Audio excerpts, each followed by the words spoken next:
Ayon sa pag-asa, ang bagyong Uwan na may international name na Typhoon Fongwong ay opisyal nang itinaas sa kategoryang Super Typhoon matapos nitong umabot sa lakas ng 185 kilometro kada oras ang hangin malapit sa gitna at bugso na umaabot ng 230 kilometro kada oras. Kasalukuyan itong kumikilos pakanluran patungong silangang bahagi ng Luzon at inaasahang magdudulot ng matinding pag-ulan, pagbaha at landslide sa mga rehiyon ng Bicol, Quezon, Aurora at ilang bahagi ng Northern Samar. Ipinatupad na rin ang Tropical Cyclone Wind Signal Number. 5 ang pinakamataas na antas ng babala sa hangin sa ilang lugar sa Catanduanes, Camarines Norte, Camarines Sur at Polillo Islands.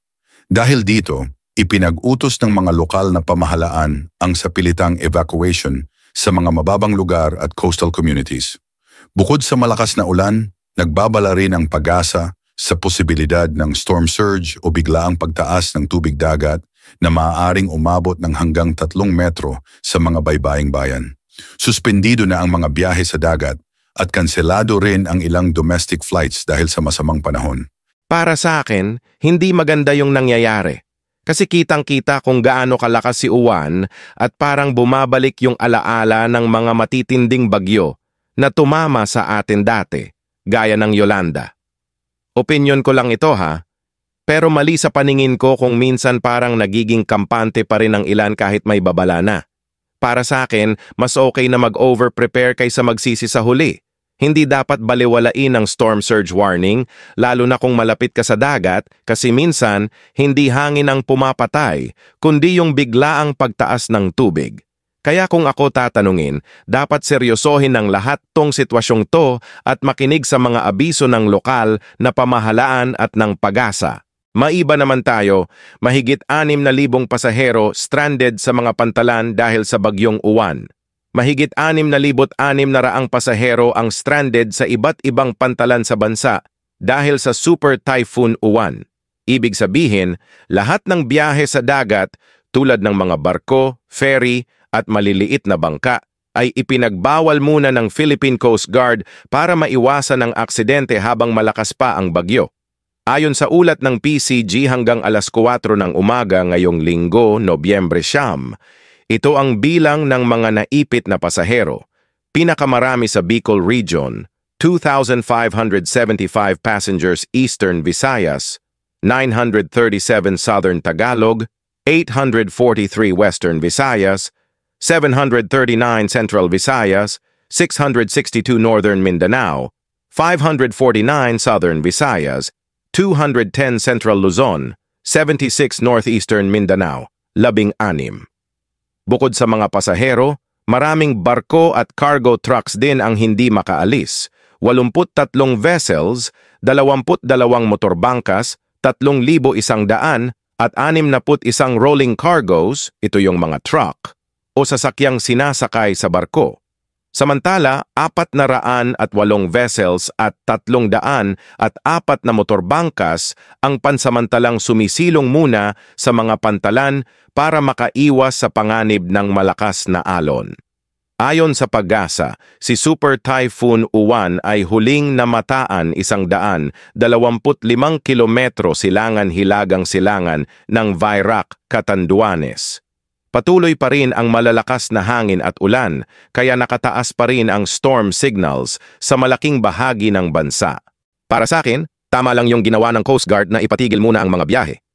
Opinyon ko lang ito ha, pero hindi maganda kung ipipilit pa rin ng mga pasahero o operator na bumiyahe habang ganito kalakas si Uwan. Mas mabuting ma-stranded ng ilang araw kaysa malagay sa peligro. Kasi sa ganitong lakas ng bagyo, kahit malaki ang barko, kaya pa ring itapon ng alon. Para sa akin, ito yung pagkakataon na dapat unahin ang kaligtasan kaysa sa schedule. Okay. Ayan na, magre-reaction video na naman tayo. May panonoodin na naman tayo at ating bibigyan ng opinion. Galing ito sa ating Pinas News Insider. Nasa description niya. Subscribe yan dahil nag-aatid po yan ng balita patungkol po sa ating Pilipinas kung mahal. Ito ang title. Hala, nagkagulo na sa ombudsman, nilusob na, tumistigo ang COA, naglabas ng ultimatum. Sebak si Rimulya? Tanong ngayon, patanong. Okay, kung ready na kayo, simulan na po nating panoorin ito sa pamamagitan ng... Kung gusto nyo naman ng mura na at mabilis na internet, nandito na ang fiber ni Juan. Maaasahan, kaya tawag na. Ayan Baka na. meron na sa inyong lugar ang fiber ni Juan. Oy, sana meron dito sa amin yan kasi yan galing-galing at ang bilis-bilis, mura-mura pa.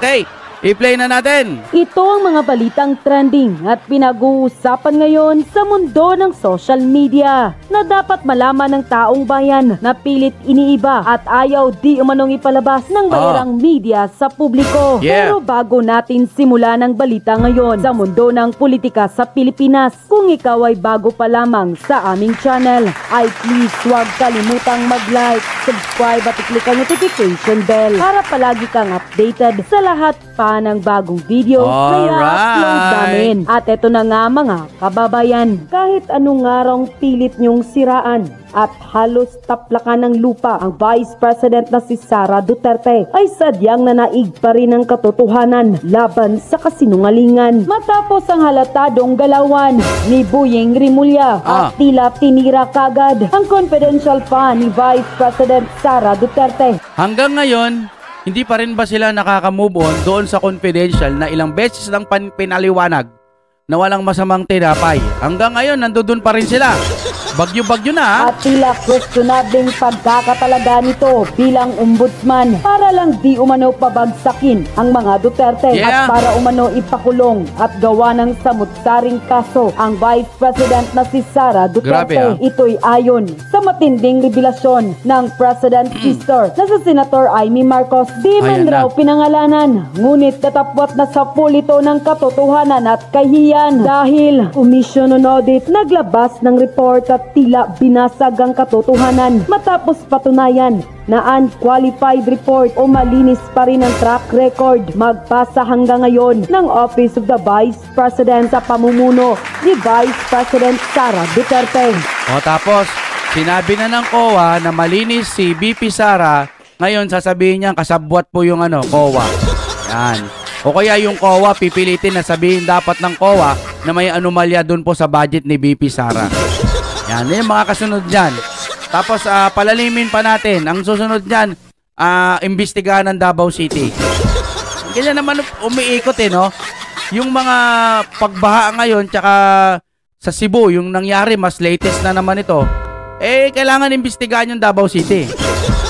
Ganun lagi. Walang problema, walang ninakaw at walang korupsyon sa Office of the Vice President sa ilalim ng pamumuno ni Vice President Sara Duterte. Ito ang naging komento ng ilan sa ating mga kababayan matapos mag-viral sa mundo ng social media ang naging post tungkol sa report ng Commission on Audit. Ito naman kasi si Rimulya, kakaupo lang, Duterte agad Sabik na sabik Office of the Vice President, mukhang mapapahiya nga raw ang mga kongresista sa inilabas na report at pahayag ng Commission on Audit o COA matapos patunayang unqualified report o malinis pa rin ang track record ng opisina ng Office of the Vice President sa pamumuno ni Vice President Sara Duterte. Kalakip nga dito ay ang naging independent auditor's report ng Commission on Audit sa financial transactions ng Office of the Vice President na nagresulta ng basis for unmodified opinion ng Commission on Audit o COA. Hindi rin napigilan ni Optic Politics na magbigay ng kanyang komento tungkol sa naging report ng Commission on Audit. Pa sa kanya, look, despite relentless accusation, VP Sara remains unshaken.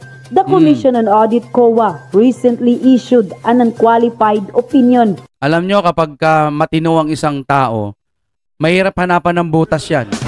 Matatapos na lang yung 6 na taon mo, wala ka pang nakikitang butas. Kasi wala naman talaga.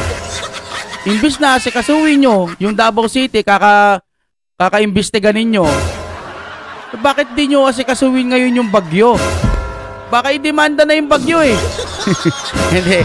Naalala ko lang kasi sabi ni PBBM, dati flash, anong tawag doon? Flash flood daw ang dumating. Ang inaasahan daw kasi flood, anong tawag doon? Flood, yung pagba. Pero ngayon daw yung flash. So parang kasalanan na naman ng Bagyo to.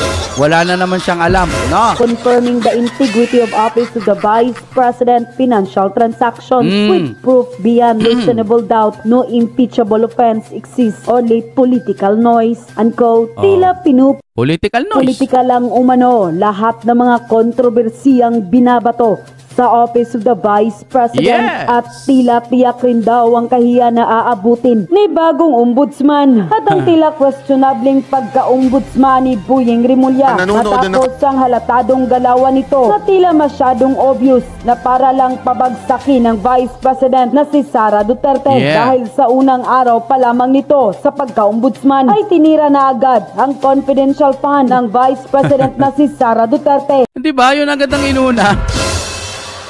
Samantalang init na ngayon yung issue sa flood control, mga ghost project. Di ba? Nasabi na natin to. Dati, may korupsyon. Pero nakikita mo, may mga nabibuild. Kahit yung mga nasisira agad. Ngayon, kakaiba. May project, nakalagay, nakarecord, pero walang natapos. Yun ang mas matindi.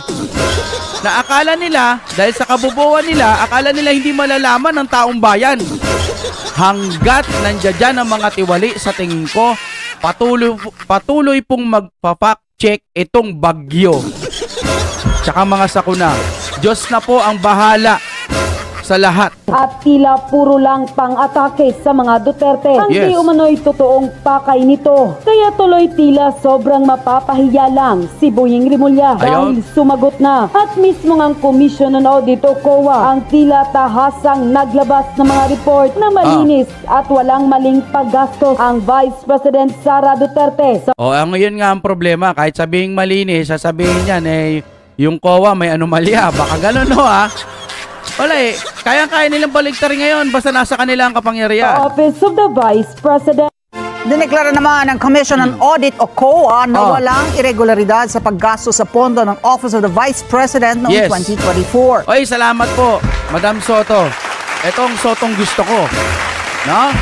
Nagbabalita ng ganito, yung iba ba kayang ibalita yan? Doon sa mga bias media na ibalita nyo ba to? Doon sa mga hindi bias, salamat na binalita niya to. Pero doon sa mga bias media na hindi kayang ibalita ito, malatong na fact sheet sa inyong lahat. No? Ayon kay OVP spokesperson Attorney Ruth Castelo, malaking bagay ang pahayag ng COA, lalo na't hindi pa rin natatapos ang aligasyon sa kinikwestyong paggasta sa OVP funds. Yeah. Nagbabalik si Madeline Villar Moratillo sa balitang yan. Mismong Commission on Audit ang nagsabi na malinis ang financial record ng Office of the Vice President. Yan ang nakasaad sa 2024 Annual Audit Report ng COA para sa OVP.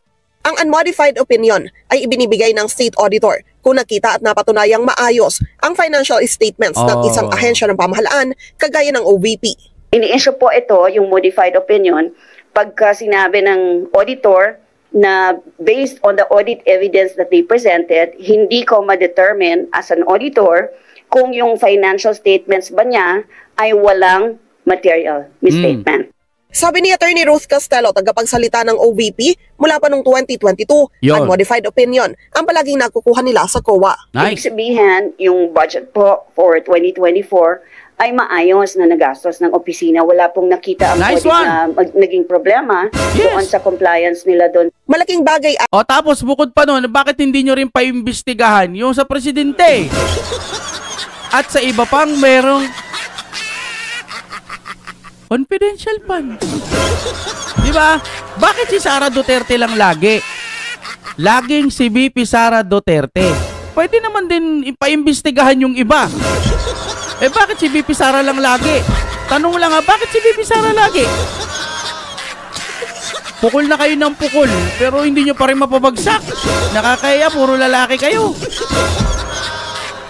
Nagtulong-tulong na. Doon sa mga kumakampi pa rin sa kabila at ikaw ay nangihingi po ng katarungan. Ito na yung katarungan. Pipikit ka pa rin, ayaw mo pa rin maniwala. Ay bala ka sa buhay mo. Talagang may mga taong ayaw sa katotohanan. Anya, ang opinyon na ito ng COA lalo at hindi pa rin natatapos ang mga aligasyon sa sinasabing irregularidad sa paggasta sa pondo ng OVP. Pagpapakuha po ng unmodified audit opinion, Hindi naman po ito rango, hindi ito ranking. Pero ibig sabihin, unmodified opinion, wala pong maayos po ang submission ng financial statements na ginawa. It is fairly presented, it is honest, it's transparent. So, advantage po. Alam po ng lahat ng government agencies yan. Sa isang pahayag, sabi ng OVP, sa ilalim ng 2024 General Appropriations Act, 85.55% ang utilization rate ng kanilang opisina. Yan ay sa kabila ng ilang hamon sa kanilang pinalawak na operasyon at mga programa. Ito, pag-usapan natin na merong nagagalit sa ombudsman. May nagrarally. Naku, patay ka, Boying. Pero, obserbahan nyo obserbahan nyo po itong rally na ito. Ilagay ninyo kung anong napansin ninyo Okay. Ivan, anong nais iparating sa ombudsman mga grupong nagtungo dyan ngayon? Magandang tanghali sa iyo, Ella. Panawagan ng mga grupo magsagawa ng masinsinang investigasyon ng Office of the Ombudsman at sampahan ng kaso ang lahat ng sangkot sa malawakang korupsyon ngayon sa gobyerno. Kasama na anya o public officials na nasa executive branch. Ayos to. Okay, ito, bibigyan ko kayo ng panahon para obserbahan diba? May rally. So okay yan, may mga nagrereklamo. Alam naman natin, questionable talaga si ombudsman. Kahit ako, wala akong tiwala dyan sa mamang yan no? Bakit tayo ilagay yan? Yung nag-appoint sa kanya, lalong walang katiwala, hindi katiwala.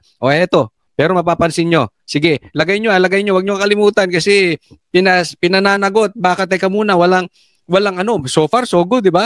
Bakit wala sa executive department? Yung hawak ni Bongbong, mga secretary, siya, etc., walang napapanagot. Nagmarcha papuntang Office of the Ombudsman ang ilang anti-corruption group at disaster survivors upang iprotesta ang pagpapanagot sa mga sangkot na matataas na opisyal ng gobyerno sa flood control scandal. Ang bagal-bagal kasi ng justisya sa atin dito Ayon sa mga ito, nagkakaroon umano ng selective justice. Selective justice. Ibig sabihin, namimili sila kung sino lang ang hahabulin. Pinapaligtas yung si Bongbong Marcos at yung mga bata ni Bongbong Marcos. Office of the Ombudsman pagdating sa isinasagawang investigasyon dahil hindi na ipapatawag ang matataas na opisyal ng gobyerno. Kahit lagpas 100 araw na ang nakakalipas, simula nang mag-umpisa ang investigasyon sa flood control anomaly. Yun nga, ulitin natin. Paalala ulit natin. Sabi nga ni BP Sara, kung seryoso talaga ang gobyerno dyan, isang araw lang kaya nang tapusin yan. Pero kung ano-ano ang mga naririnig natin po, lalo na yung presidente, walang alam, laging walang alam. Kaya sumugod tayo dito sa ombudsman dahil tayo ay tuto dito sa selective justice, mabagal na aksyon. Nangangamba tayo dito Alyansang Makabayan. Selective justice. Cover up na nangyayari. Kailangan ang investigasyon umabot hanggang sa mga pinakamataas na opisyal. Sa Senado, sa Kongreso, ang Vice President, ang Presidente. Ayon kay Palatino, kaya nila nasabing mayroong selective justice ang ombudsman ay dahil hindi umano umaabot sa executive branch ang nangyayaring investigasyon ngayon sa mga katiwalian. Sa nangyayari po ngayon, mukhang hindi umaabot hanggang Malacanang ang investigasyon. Kaya yan ang ating sinasabi na cover up at mabagal na aksyon na ginagawa ng ombudsman. Ba't di nyo pag-resignin si Marcos? Di ba? Hindi umaabot Sa tingin ninyo, may kasalanan si Marcos Bakit wala man lang nakalagay na Marcos resign? Ayan. Ibinintang rin ng mga ito sa mga public officials. Si Sara. Trahedya nangyari sa Cebu saan higit 100 mga tao ang nasawi sa Bagyong Tino. Anila dahil umano ito sa si Boying. Ng mga nakaupo sa gobyerno at mga substandard na flood control. Ayan. Tanong. Ano napansin nyo? Standard na flood control project. Sa kalalabas lamang na pahayag ng Office of the Ombudsman. Ano napansin nyo? Bukod sa sinasali nila si Sara. Kasi hindi naman dapat, wala namang flood control si Sara Ano bang kinapuputok ng butsin yung mga... Yung kinapuputok ng butsin nila, sinasabi nilang may kasalanan din si BP Sara. Pero ang totoo, ayaw nilang papabain si Marcos kasi si BP Sara ang mauupo. Period. Animal. Diba? Hindi ba pwede kayo mag-rally doon sa merong hawak, may kakayanan, may opisyal na responsibilidad doon sa mga ghost projects, doon sa flood control projects. Wala pong kasalanan, wala pong hawak na flood control project si BP Sara. Kung sasabihin lang nyo yung kanyang confidential funds, eh halatang-halata naman kayo, 150 million lang yon. 150 million versus 200, 300 billion. Meron pang kabuuang 3 trillion na hindi natin alam kung ano nang nangyayari sa mga budget na yan. Tapos idinawit pa si BP Sara na naipaliwanag naman na ng COA. Yan, ganyan sila kamangmang. At ito kapuna-puna. Doon sa pinakita kanina si Boying, si Bongbong Marcos at saka si Sara. Pati ka muna. Teka, ba't wala si Romualdez? Tsaka si Saldico. Tsaka yung mga kontraktor. Wala si Tambi? Ayun. Ewan ko baka yung ibang flag may ay, walang Romualdez. Ay, walang Saldico. Ay, ba't ganon? Kasali si Tambi. Kaya lang kasi doon sa kanilang main, doon sa balita, doon sa kanilang main, wala si Tambi. Ay. Kasi parang yung rally nung itong mga pare, Madre, sila Dilima, etc., wala ring Marcos resign. Wow!